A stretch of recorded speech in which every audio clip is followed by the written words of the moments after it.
Hey, Karen. Thank you for joining me today. How you doing? I'm doing great, Allison. Thanks for having me. How are Yeah, you? I'm good, thanks. It's sunny outside today. To give you any indication of the market, it's a Sunday. We're doing a podcast recording before I have an open house. I wanted to wear my pink shirt because it's, cherry blossom magnolia season. So can't complain. Busy is good, right? It's good. And as you can see, I'm out on my porch. I don't know if you can see, but it's definitely beautiful. So, Well, we'll let you get outside after this. Well, thanks for coming on. I wanted to do an episode today, in particular with you, because we'd had a conversation a week or so ago. We were talking about, I think, buyers that we were working with, and we both separately talked about buyers we had who just were seemingly uneducated about the process about buying a home. mhm, Um, no fault of their own, really. mhm. And I said we really should do an episode about this. Like, so you want to buy a home? What does that mean? What do you do? So thanks for coming on and doing this with me. I think what we can assume as a listener today is you can follow along. If you even wanted to take some notes, you could. This is not the end all be all guide for anybody, but it's a conversation you and I are having that will hopefully give somebody a high level kind of intro to the process of buying a home. Mhm. So maybe I'll get things started and you can help me and jump in when you want. So my number one thing for when you want to buy a home is to get a high level education about the process.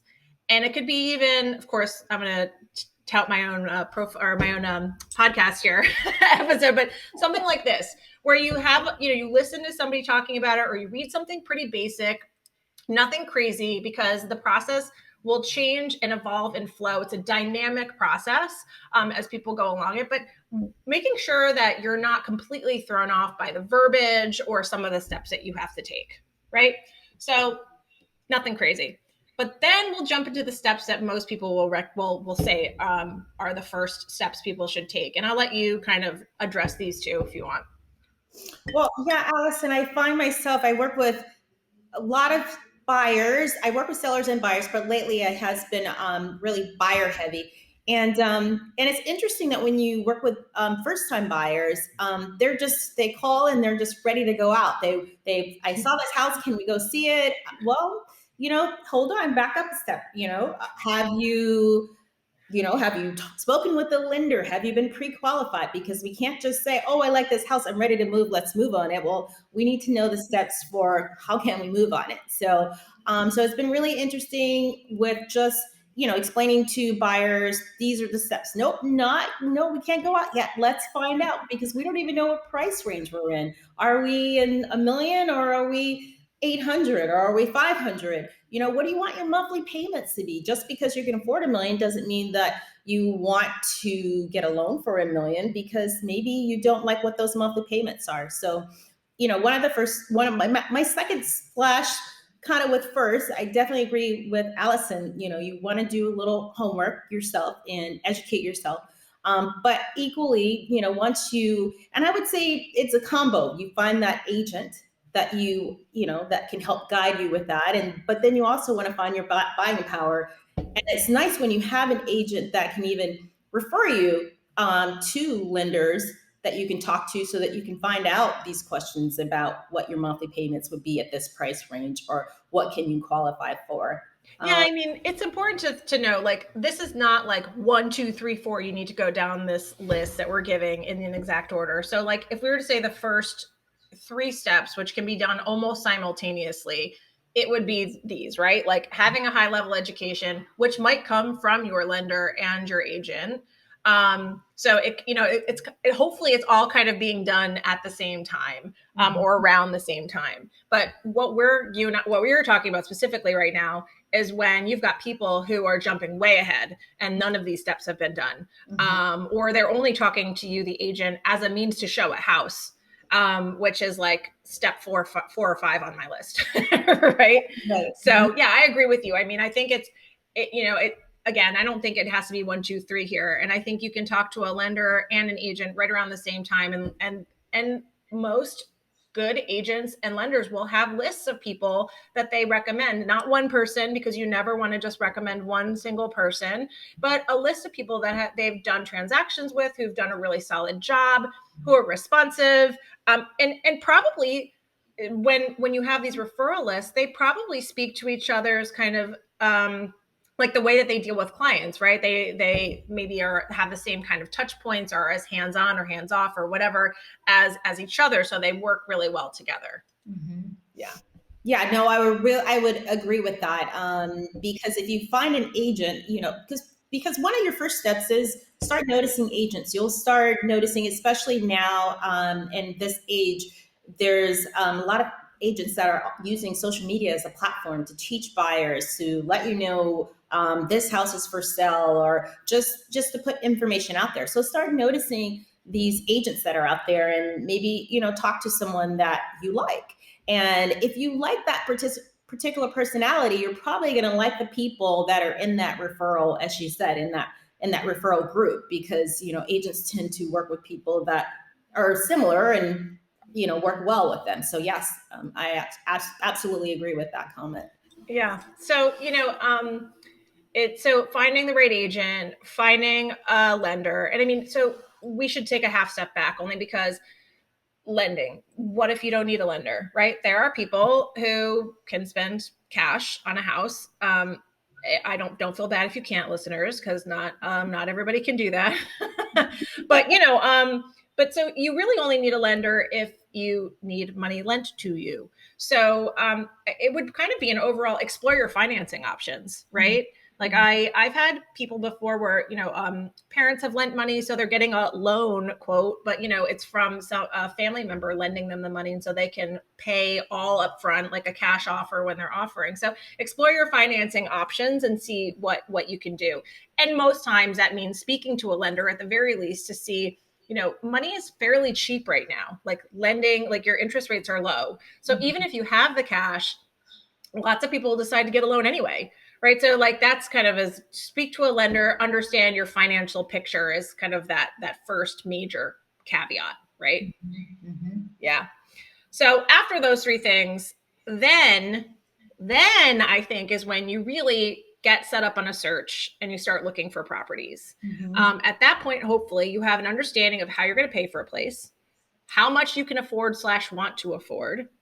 And then, we're recording this episode in April. It's like the middle of the spring market in the DMV. It's absolutely insane this year. You need to be on top of your search. You can't find something 4 days later, or rely on a search engine that maybe does not populate everything as quickly or as well as others. So that's when you get set up on that search. That's when you're like, okay, I'm $500,000 to $600,000. This number of bedrooms. These are the neighborhoods. You might be really digging down and saying school districts and all that kind of stuff. And your agent should be able to set you up on that search, right? I mean, you and I both work at Compass. We're huge fans of our platforms, the platform that we use there. But I won't poo-poo others. I'm sure everybody's got ones that are robust in different ways. But making sure that you have, as the client, those listings are being sent to you. So the second they hit the market, and you can start to respond and be ahead of your competition. And I will say it's really important too with that search, because a lot of times, clients will start in one place and they end up in another. So just being set up on that search, maybe you're like, I want 5 bedrooms, three, this, and this yard that's like 2 acres or this, and you realize that for the price point that you're at, maybe those are not realistic expectations. So just getting set up on that search, actually, you get a chance to see the market. Maybe we have to go farther out, because maybe in order to get all this is not within DC. Maybe we need to go farther out, for those things. So yeah, that search just definitely helps put everything, kind of funnel, what we're looking for. And also when you go to your agent, you kind of also that you want to start doing your homework on what do you really want, because sometimes clients are not really sure, and it just kind of changes as you go. Like I've had clients say that I want a house that I can remodel and renovate, and then as the process went on, it actually ended up being homes that were already remodeled and renovated. So it's very interesting how that process works with buyers. Well, I mean, so if we want to take a step back just for a second, talk about the lender and the agent. So your lender's obviously in charge of the money, right? Lending you money and making sure that your credit is where it needs to be, or that you have the proper things in order for you to get the loan. So they'll be the best person to help you with that. But I've said this through and through on this podcast, outside of this podcast, your agent is your project manager for the whole deal. Mm-hmm. And part of a project manager's job is to keep you on target, right? Mm-hmm. And I've had clients who get completely blindsided by something that was never in their want list. Mm-hmm. Oh my God, that exposed brick wall, it's like an hour and a half outside of DC. I love it. And I'm like, whoa, hold on. I'm happy to help write an offer on this place for you if you want it, but this is literally nothing that you talked to me about being a priority before. It doesn't have XYZ that you said you wanted. Are you sure that this is what you want? It's not like a fun conversation to have, like with your clients, to say, oh, that place you're so amped about for the last 30 minutes maybe isn't right for you. And maybe they'll say, nope, we thought it over. We've reformed our priority list. This is what we want. And you say, great, and you go ahead. But the search will help you with that stuff too. You're not going to just see all these beautiful Instagram ads and places that are an hour outside of like where you want to live that you're liking and responding to and going down the rabbit hole of saying, I can see myself living there, when it really doesn't match what you need. Right. Mm-hmm. So that's why I think getting set up on the search is important, beyond just getting the thing sent to you as quickly as possible, the listing sent to you as quickly as possible, but more just, keeping those horse blinders on, as I say, which sometimes you desperately need. Okay, yes. Okay, so now you've got a search. Mm-hmm. The search is going. You have a kind of, broad understanding of where you're at. Number, whatever we're at, let's just say 4 on this list for me is having an in-depth conversation with your agent about the process that will kick off once you find the right place. Mm-hmm. And you want to make an offer. So you haven't even made an offer yet, but this for me is the step that I have seen the most people miss before they've come to me. I've had some, clients who end up they've had a transaction before, they end up working with me with another transaction. Mm-hmm. And they say that they felt so I guess blindsided by how fast everything happens and needing and what they needed to do. Mm-hmm. And learning as they were in it, as opposed to learning before. So what do I mean by that? Like, you write an offer, right? And we write a price. We might end up in a market like this escalating. So paying above list price. So you've got to understand what an escalation is, right? I mean, there are people like, escalation, what's that? And you have to explain that to them. Right. And then generally contingencies. And contingencies, I think you've phrased it better than I have before. How would you define what a contingency is? Well, I just say a contingency, the easy way of thinking of it is deadlines. So, you have an inspection. What's your deadline for that inspection time period? What's your deadline to negotiate the inspection? So what are those deadlines? What's your appraisal deadline?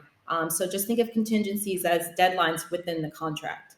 Right. So, the contracts that we're filling out, they're pretty boilerplate, right? I mean, they're like pages and pages of stuff, a lot of legalese, and then we fill in some blanks. And those blanks are based on the conversations that we have with our clients. So, what price do you want to pay for it? Do you want a home inspection? If you do, how fast? What is our home inspection contingency? I.e., how quickly do we have to get that home inspection done? Yada, yada. The most common contingencies are home inspection, appraisals, financing. And then there's a million other things that can end up happening. Like, what is a rent back? Like, which I'll tell you guys really quickly. It's when the owners want to rent the place back effectively after closing. Well, just going through these terms with your client and making sure, with your agent, and making sure that you know what they are if and when they come up. So you're not like, whoa, I've got to escalate and they want to rent back and now the already potentially overwhelming process can be really like, you feel like you don't really understand what's happening. And I don't know about you, Karen, but I don't want to be spending hundreds of thousands of dollars on something and not truly understanding how that process is going to work. right? Right. And I will say too, along with the those things, also I've come across buyers that don't understand that there's an EMD that's also part of the contract. So EMD is your earnest money deposit. And so when you make an offer, this is letting the sellers know how serious you are about this offer. So you take it's a portion that will go towards your down payment. So maybe in this market, in the DC market, it's anywhere from 2 to 5% of the offer price. So there's clients that don't realize that you make an offer and 3 days later that EMD is should be sent over to the settlement company, or if it's the brokerage holding the escrow, it has to be sent there. So you have to be ready to have your EMD ready to send that over. So some clients, these are things that you need to know. There's an EMD that's going to be expected when you write your offer. So you can't just write an offer. You got to send that earnest money deposit if your offer wins. Yeah, that's true. I forgot to mention that because again, like I assume that they know that, right? I mean, this is so good because I didn't even have that written down on my list of things to mention. Something that, and this is a small caveat, but an EMD is normally a check, and you put a photo of that check in your offer to show that you were writing that check, because you're not going to hand over a check with an offer, because frankly, no one's handing offers over physically anymore. Everything's electronic. Mm-hmm. And a couple of times we've covered EMDs late in the process when I'm talking to my clients. And I said, okay, so just write a personal check. And I'm almost 40, so of course I have checks. But a lot of millennials I'm talking with are like, checkbook. I've never had a checkbook. And you're like, oh, okay. Well, here's the deal. You're going to have to get, this money somehow from your account to the title company, and of course you don't need a personal check. There are other ways to do it. But even that can trip somebody up. I had one, this was probably about a year ago now. Clients are like, oh my God, I don't have a checkbook. Like, what am I going to do? And I was like, no, it's fine. Relax. But like, it's such potentially a high stress situation when people are buying, that you want to knock all of those potential snags out of you want to knock them out. You don't want to happen. um, yeah. So we're going through, so back to our list. So we're going through all the possible things that can happen. Exactly. So contingencies, just explaining the negotiating process. And that can totally change depending on the kind of offer you're making. Like if there's an offer deadline that the seller has set, um, there's no hard and fast rules with a lot of this stuff in real estate. But generally speaking, if there's an offer deadline, there's not going to be that much haggling back and forth between specific offers. You're having multiple people potentially put in an offer. In this market, it could be 2, it could be 10, it could be 20, it could be more than that.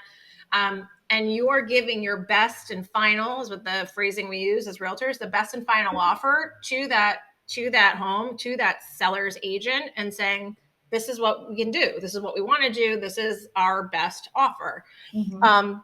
And then they're going to compare that offer to the other ones that come in. If you're in a situation where a home has been sitting on the market for longer, you may have some haggling. So explaining how the back and forth can go, how the negotiating process can be depending on the kind of place that you're looking for, which is partially dependent on that list that we put together of what you're searching for, right?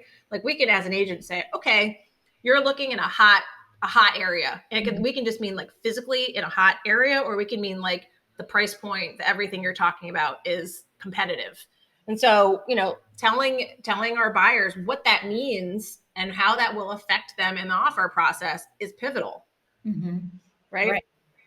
No, that's really important because we want to prepare new buyers. We don't want you to be afraid to get in there. But depending on if it is a hot area, there's things with the appraisals, and certain things are being waived. So you want to prepare them that in order to win, this is what's going on in this market. Just so you know, we don't have to do any of these things, but this is what's going on in that market. And maybe the new buyers may want to go to a different area that's a little less hot, because there are pockets where that you can find around where you don't have you're not competing against 22 offers. Maybe you're competing against 2 or 3 offers, or Or maybe. time of year. Yeah, totally. Or time of year, right? Like spring market, everybody knows, is the craziest time of year to buy real estate in lots of markets, certainly in this market, definitely this year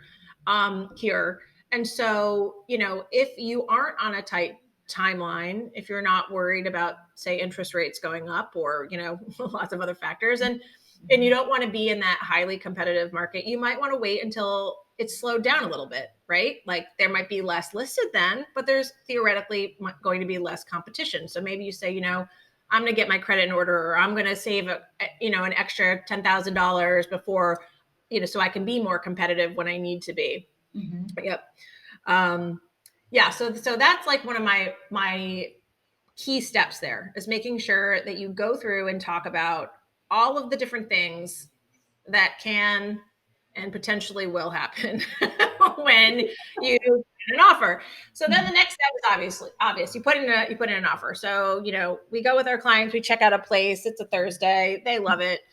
They decide they want to put in an offer. So then we've already talked about the contingencies. You've already talked about what we potentially could have to do for an offer, and then you structure it.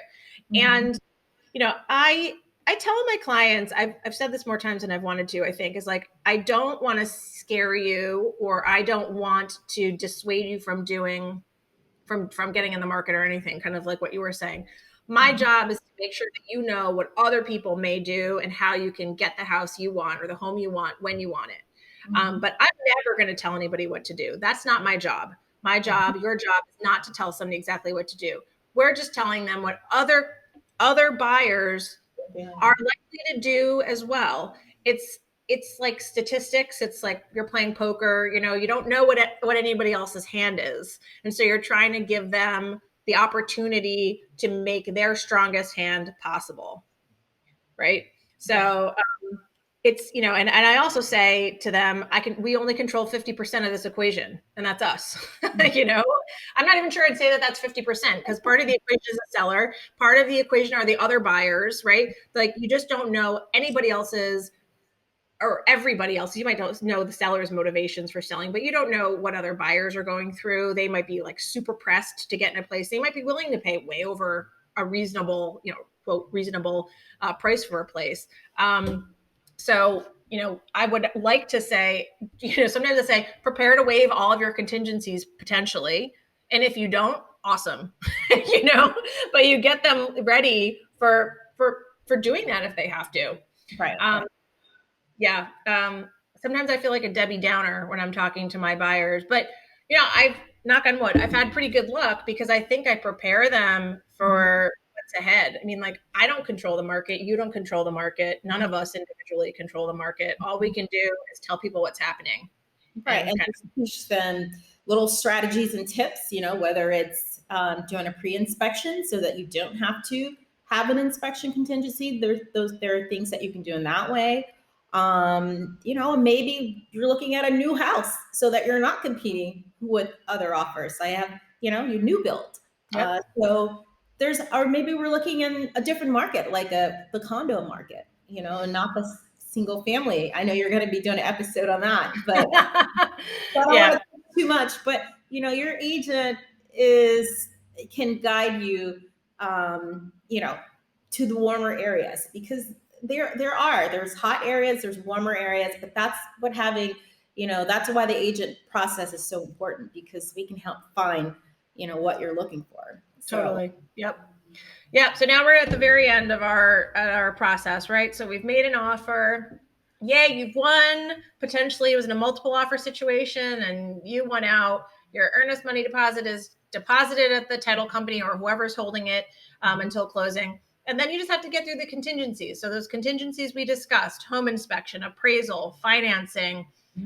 We go through them. Ideally, your agent's tracking all of that for you and giving you reminders. You've hired him or her for a reason. However, you made a point earlier when we were talking that clients should make sure that they're reading their contract and that they're also tracking stuff. I always suggest that my clients put these deadlines into their iPhones or whatever smartphone inevitably everybody's using right now, so that they're getting those reminders as well. I mean, at the end of the day, we're all human, right? So, so making sure that we get through these contingencies effectively, that we make sure we hit those deadlines, as you put it, so that nobody's in default. And then, ta-da, we get to closing, and we close and we shower our clients with gifts, and they own a new house, and it's very exciting. And I will say there's one step, back up, that we should back up. Sure. Settlement company. So you have a title company. Some people don't know what is a title company. So we can explain, when after you've gone under contract, you send your contract over to the title company, and that's where your earnest money deposit is going. And so the title company is going through the process to make sure that this property that you're buying has clear title, and that there's no one that's going to come up and say, no, I still own this property. You can't sell this property. So they're making sure that your title is clear. Yeah, no, that was a good point. I'm glad you pointed that out, because that's another one I kind of assume people kind of know. And the title company is neutral, right? Like they're not there, like they're handling both sides of the transaction. They're making sure that the title is clear from the seller and to transfer it to the buyer. I always find a wealth of knowledge, and I love talking to the title companies for any kind of help with things, any kind of funky contract stuff that comes up, because a title company, the person who does a closing and people who work at title company, several of them are lawyers, they're attorneys. This is what they specialize in. So times I'll tell my buyers, I'm gonna confer with either your title company if they're under contract, or a title company, an attorney who works there, to make sure that you're getting the answers to the questions that you have. Because sometimes we don't know all of the very kind of nitty gritty contract questions, because contracts are changing all the time, right? I mean, and I think you're licensed in all three jurisdictions, right?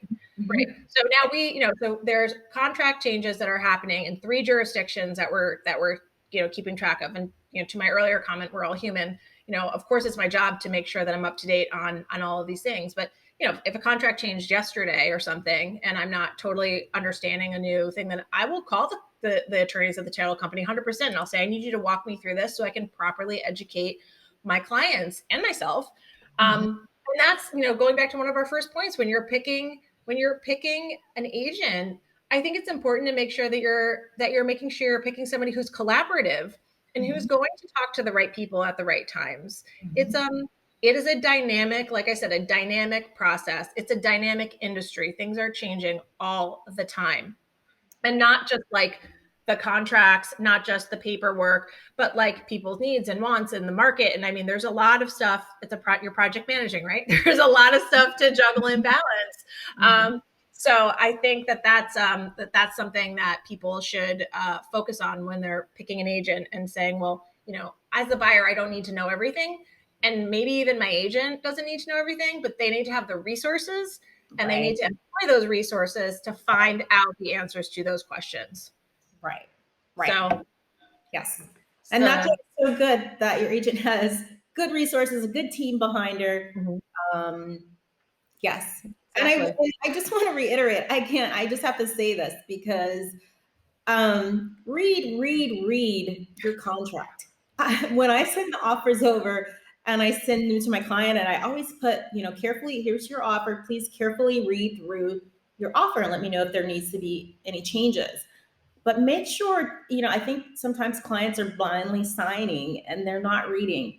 Read that offer.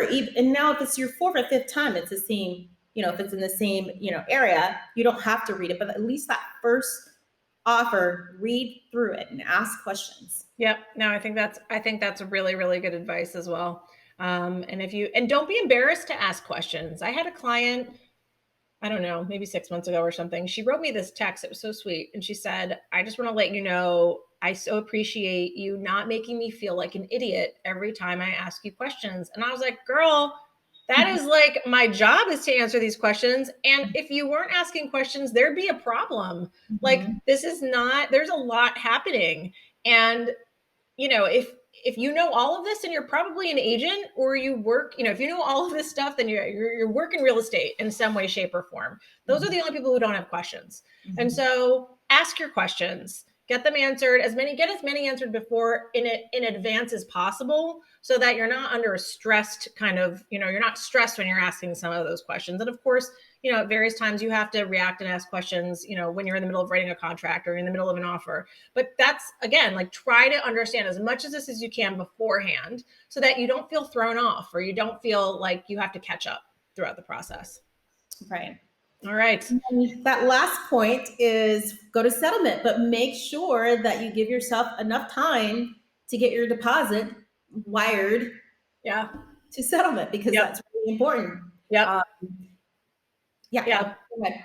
No, no, I was going to say, hopefully, again, hopefully your title company, your agent, everybody's kind of covering that, obviously, because if you don't get the money to settlement, you're not closing.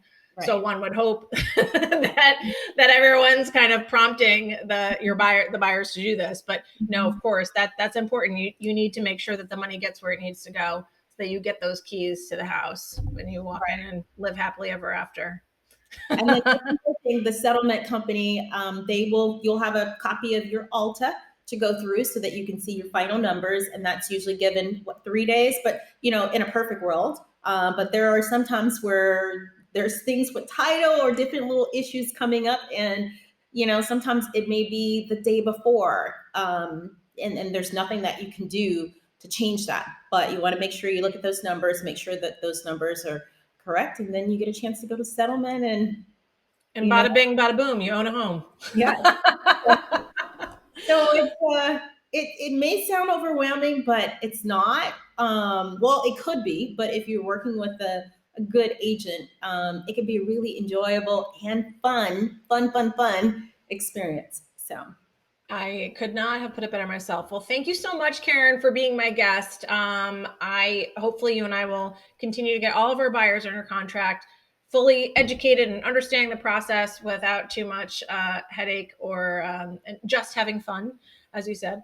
And I will make sure to put your contact information in our kind of description section for people to contact you if they're interested.